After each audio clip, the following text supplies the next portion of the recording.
السلام عليكم. kusoo dhawow my family injineer fasha.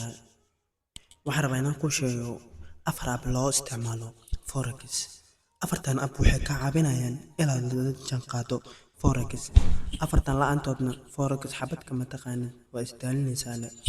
Midka koowaad oo ah investment waa dhaqaalaha wararkoodii iyo chartska ee dhaqaalaha halka ay jeexayaan halka ay dhaqaaqi doonaan meeqaana minus ku meeqaana plus ku intee faa'iido doonta waxa ku cadeynaya investment yan.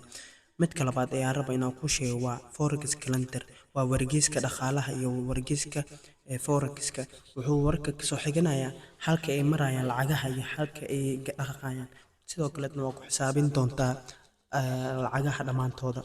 Midka saddexaad waa trading view meeshaan tababar ayuu ku siinayaa waa halka aad kusoo tababaran doonto iyo halka ay lacagaha ay dhaqaaqaan qaabka dhaqaaqayaan. Midka afraad ee aan rabo inaan ku sheego waa MetaTrader forex midkaan waa fulinta dhaqaalaha waxaad soo baratay oo dhan halkan ayaad ku fulin doontaa waa halka aad ka shaqaysan doontid meeshaan waa meesha aad ku tababaran doontid haddaba adiga ayay ka go'an tahay inaad dhaqaaqdo oo aad samayso lacag. Fadlan isku day inaad cilmigan hayso haddii kale way ka bixi doonaan ee qoro nood gareyso.